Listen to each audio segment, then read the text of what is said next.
Halo sahabat RFA, selamat datang kembali di podcast Lensa Kreatif.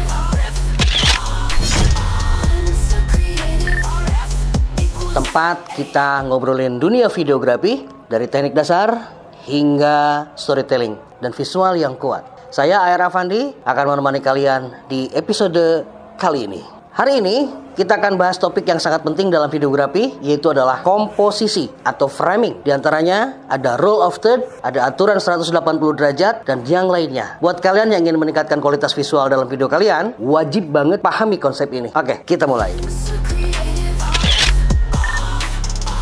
Jadi apa sih komposisi atau framing itu? Komposisi framing adalah cara kita mengatur elemen-elemen visual di dalam bingkai gambar untuk menciptakan tampilan yang menarik dan estetis. Dan kenapa komposisi itu penting? Ya bayangkan kalau dalam sebuah video atau video diambil secara asal-asalan, subjeknya tidak jelas dan framingnya berantakan, pasti tidak akan nyaman ditonton. Nah, itulah kenapa komposisi framing itu mutlak dipersiapkan dari awal. Sehingga ketika kita sudah nyampe di lokasi syuting, kita sudah tahu apa yang kita shoot. Jangan sampai kita sudah sampai di lokasi syuting tapi kita tidak tahu apa yang akan kita shoot. Dengan framing yang baik, kita bisa mengarahkan fokus penonton atau point of interest. Ini yang sering dilupakan. Ya, point of interest. Fokus penonton melihat di dalam frame apa yang menjadi fokusnya. Karena framing juga selain itu bisa menciptakan keseimbangan visual dan memperkuat storytelling dalam video. Oke, yang pertama adalah leading lines. Leading line ini adalah menggunakan garis-garis lurus yang terbentuk oleh subjek-subjek yang ada di dalam frame. Misalnya garis jalan, garis pagar, garis rel, garis yang terbentuk oleh bangunan, garis yang terbentuk oleh bayangan, dan lain-lain. Yang kedua adalah depth of field atau deep and layering. Jadi di dalam frame ini ada background, ada foreground, kemudian ada middle ground. Jadi jelas subjeknya yang mana. Kalau misalkan foreground berarti ada satu subjek yang blur, kemudian di tengahnya adalah satu subjek utama dan di belakangnya yang blur adalah background. Nanti kita bisa lihat gambarnya. Fungsi dari deep and layering ini adalah untuk menambah dimensi pada gambar dan membuatnya lebih dinamis. Komposisi selanjutnya adalah symmetry and balancing. Di mana symmetry and balancing ini adalah menempatkan elemen dalam frame secara seimbang, kiri kanan, atas bawah, simetris untuk menciptakan harmoni visual. Kita juga bisa menggunakan refleksi air, kemudian arsitektur atau framing-framing yang terpusat. Kemudian komposisi selanjutnya adalah framing within a frame atau frame in frame istilah saya. Dimana di sini menggunakan elemen dalam gambar seperti jendela, pintu, cabang pohon, lingkaran jendela, lingkaran ventilasi, dan lain-lain. Dimana frame it frame ini atau framing within a frame ini memberi fokus yang lebih kuat pada subjek utama. Kemudian yang selanjutnya adalah negative space. Negative space adalah ruang kosong di sekitar subjek untuk menciptakan efek dramatis yang menonjolkan elemen utama. Dimana negative space juga bisa menciptakan kesan minimalis, kesepian, keterdesakan, kesendirian, dan ini bisa meningkatkan storytelling. Komposisi selanjutnya adalah diagonal dan triangle composition, di mana kita menyusun elemen-elemen di dalam gambar menggunakan garis diagonal atau bentuk segitiga untuk menciptakan dinamika. Komposisi ini efektif dalam adegan aksi atau komposisi dramatis. Kemudian komposisi yang selanjutnya yaitu adalah golden ratio atau spiral Fibonacci. Spiral Fibonacci ini adalah prinsip komposisi yang berdasarkan spiral Fibonacci yang ditemukan dalam alam dan seni. Ini digunakan dalam banyak film untuk komposisi alami yang estetik. Cobalah bereksperimen dengan berbagai framing, jangan takut untuk mencoba sudut-sudut yang unik.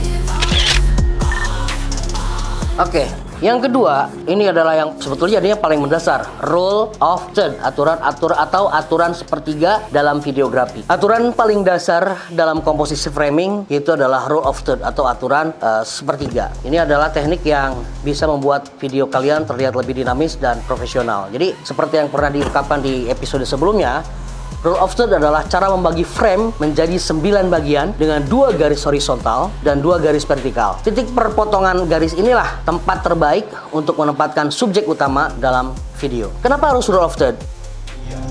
Dataran deras sawahan, legok balongan, gunung gerakan. Ini membuat komposisi lebih menarik. Kemudian membantu mata penonton mengikuti alur visual. Mata kita secara alami tertarik pada titik perpotongan ini. Yang ketiga atau yang selanjutnya adalah menciptakan keseimbangan dalam frame. Subjek dan elemen lainnya terlihat lebih harmonis. Jadi aktifkan fitur gridnya, rule of third pada kamera atau smartphone untuk membantu menerapkan aturan rule of third dengan lebih mudah. Oke, selanjutnya adalah aturan 180 derajat atau screen direction di dalam videografi. Ini tidak kalah penting dengan aturan rule of third. Aturan 180 derajat atau screen direction ini adalah teknik yang sering digunakan dalam dunia perfilman dan videografi untuk menjaga kontinuitas arah pandang subjek agar tidak membingungkan penonton. Apa itu aturan 180 derajat? Bayangkan kita membuat sebuah garis imajiner yang membentang antara dua subjek dalam sebuah adegan. Aturan 180 derajat ini menyatakan bahwa kamera harus tetap berada di satu sisi garis selama pengambilan gambar. Jika kamera melanggar garis ini atau berpindah ke sisi lainnya, maka arah pandang subjek akan terbalik dan bisa membuat penonton bingung. Contoh penerapan aturan 180 derajat itu pada saat wawancara atau percakapan dua orang. Kamera harus tetap berada di satu sisi agar garis arah tatapan kedua orang tetap konsisten. Seperti sekarang. Ini misalkan kamera 1 ada di depan saya, maka kamera 2 bisa di sebelah sini dengan shoot tape-nya close up mungkin, atau juga kamera 3 bisa ada di sini. Dan jika melanggar, kamera kalau di belakang berarti tidak boleh, atau sebelah sini ini sudah melanggar garis 180 derajat. Jadi tidak boleh melewati sisi yang sudah dibentuk oleh garis imajiner ini. Sekali lagi bahwa aturan 180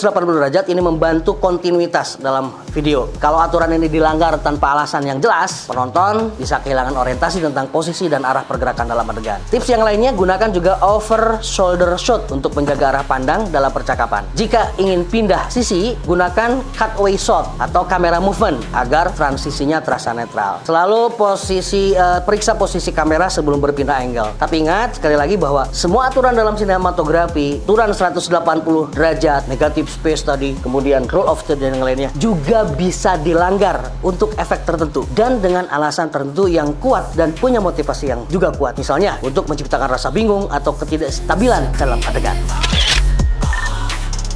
Jadi, sahabat RFA, apa yang kita pelajari hari ini? Yang pertama adalah komposisi dan framing. Komposisi yang membantu menciptakan visual yang menarik dan profesional. Di antara komposisi-komposisi yang tadi disebutkan, yang paling dasar adalah rule of third, yaitu teknik membagi frame menjadi 9 bagian untuk mendapatkan subjek dengan lebih dinamis, dan aturan 180 derajat untuk memastikan kontinuitas arah pandang agar video tidak membingungkan penonton. Kemudian, aturan bisa dilanggar, tapi harus ada alasan artistik yang jelas. Oke? Paham semuanya kan? Kalau sudah paham, mari kita bereksperimen. Jangan takut untuk mencoba berbagi komposisi framing dan screen direction untuk menentukan gaya visualmu sendiri. Oke sahabat RFA, itu tadi pembahasan tentang komposisi, framing, rule of third, dan aturan 180 derajat dalam videografi. Semoga episode ini membantu kalian dalam meningkatkan kualitas video kalian. Jangan lupa follow podcast ini, share ke teman-teman kalian, dan kalau ada pertanyaan atau request, bisa DM di Instagram di bawah ini. Sampai jumpa di episode berikutnya, dan teruslah berkarya dengan lensa kalian. Salam lensa kreatif.